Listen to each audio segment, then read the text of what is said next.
So guys, for today's video guys, gagawa po tayo ng soup. Meron po akong tupo.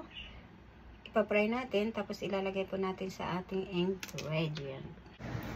Hello guys, for today's video guys, gagawa po tayo ng tofu soup na with noodles. Ito ay Japanese noodles. So gagawin natin to, maglalagay tayo ng tofu. So, ang iba, ipa-fry natin. Ang iba ay hindi.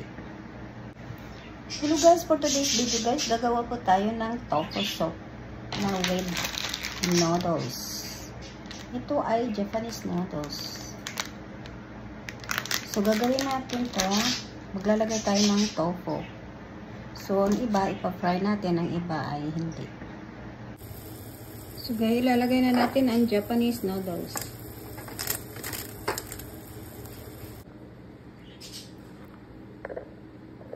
Siyempre, ihanda muna natin ang ating ingredient. Meron tayo ng egg, shrimp, tofu, crab meat, cilantro, dahon sibuyas, and spaghetti. Ito yung ginagamit kong noodles, Japanese noodles. Kasi ayaw ng asawa ko yung isang noodles. So, ito yung ginamit ko. So, tayo na. Magluluto na tayo. Meron na rin akong alugbati. So guys, umpisa na natin ang ating pagluluto ng tofu.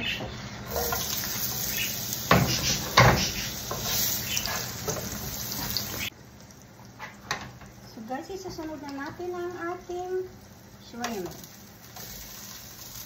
Gigisa lang natin konti para naman hindi naman makuha yung langsa niya.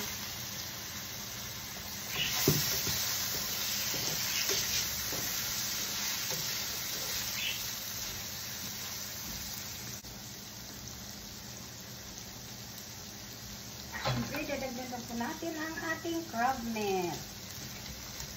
Ang ating tofu.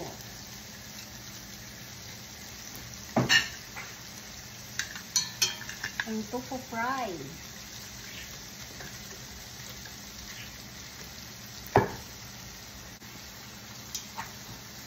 And then, magdadagdag tayo ng crab meat. Diba? Dalawang kutsara. Para masarap na.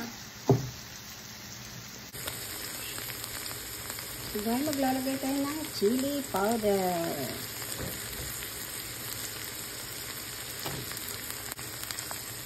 Dahil mag-add na tayo ng water na malinis.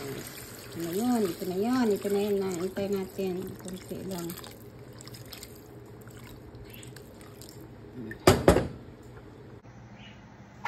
So guys, pakukuluan lang natin. Pag napagkulo na po natin, ay i-ready na po natin ilalagay ang ating noodles. Siyempre, mag-a-add na rin tayo ng eggs.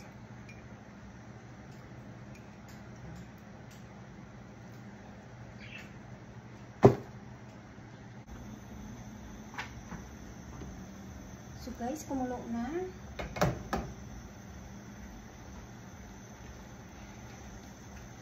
Ilalagay lang natin ang ating vegetable.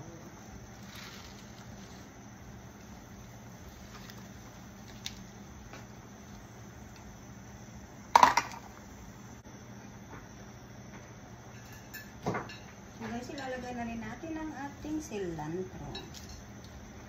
Guys, kayang-kaya nyo itong gawin sa inyong bahay. Simple lang po. Shrimp, kung mayroon kayo, crabs, pwede rin. Gawin yung soup or sabaw. Survive na po yung food niyo.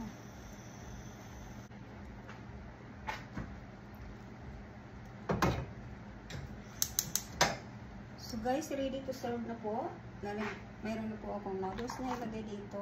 So lalagyan na lang natin siya ng crab meat, 1 eggs, shrimp,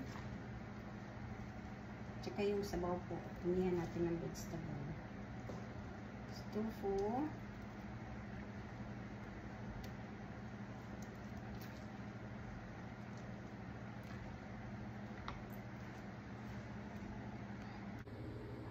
So guys, ready to serve na ang aking tofu soup.